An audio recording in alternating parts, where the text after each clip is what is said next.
எல்லோருக்கும் வணக்கம். இன்றைய தலைப்பு திருமண நடைமுறை பகுதி 18. நான் ஆண்டவன் ஆசியோடு சுமார் 666 திருமணங்கள் சிறப்பாக நடைபெற்று, மேலும் திருமணம் இந்த ஆண்டு செய்ய பல சூழ்நிலைகள் உள்ளது என்பதை மகிழ்ச்சியோடு தெரிவித்து கொண்டு, அதன் அடிப்படையிலேயே நான் கடந்த 17 பதிவுகளாக திருமணம் சம்பந்தமான பல விஷயங்களை நாம் பேசி வருகின்றோம். இதில் இந்த 18வது பதிவாக நாம் பார்க்க இருப்பது, அனைத்து விஷயங்களும் நல்லபடியாக நடந்து பேச்சுவார்த்தை முடிந்து திருமணம் உறுதிமொழி அல்லது நிச்சயதார்த்தம் என்று சொல்வார்கள், அது முடிந்த பிறகு குறிப்பாக நம் பெற்றோர்களிடையே சிறிய அச்சம் இருக்கும். அதாவது திருமணம் எப்படி நடக்கும், எப்படி இந்த திருமணம் நடத்தி முடிக்கப் போகின்றோம், எல்லா சிறப்பும் நம்மிடம் இருந்தும் திருமணம் எந்த நல்லபடியாக முடிய வேண்டுமே என்கின்ற மனதிலே சில பயம் இருக்கும்.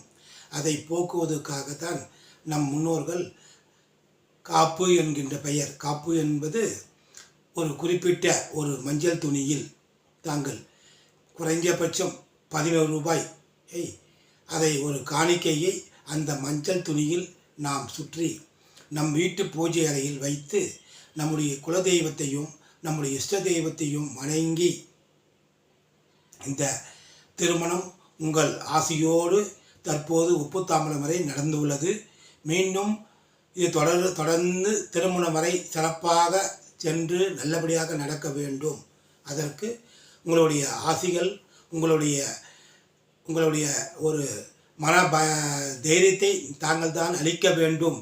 இறைவா, இந்த திருமணம் சிறப்பானவர் நடைபெற்று மணமக்கள் தொடர்ந்து பல்லாண்டு காலம் சிறப்பாக வாழ வேண்டும், அதற்கு உங்களுடைய ஆசீர்வாதம் வேண்டும் என்று இறைவனை வேண்டி அந்த காயினை உங்கள் வீட்டு பூஜை அறையில் வைத்து வணங்க வேண்டும். பிறகு திருமணம் முடிந்த பிறகு தம்பதிகளாக சென்று அந்த பணத்தை நீங்கள் வணங்கி வேண்டிய கோயிலில் அந்த பணத்தை செலுத்துங்கள். இதுதான் ஒரு திருமணத்துக்கான நமக்கு இருக்கின்ற ஒரு அச்சத்தை போக்கி சிறப்பாக திருமணம் நடைபெற ஒரு வழிமுறை ஆகும். என்னுடைய இந்த பணிவான கருத்தை நடைமுறையில் கொண்டு வந்தால் உங்கள் வீட்டிலும் மிக சிறப்பான திருமணங்கள் நடக்கும் என்பது உண்மை. திருமணத்துக்காக காத்திருப்போர் அனைவருக்கும் மிக விரைவில் திருமணம் நடக்க வேண்டும் என்று வேண்டி நல்லதே நினைப்போம், நல்லதே நடக்கும். நன்றி.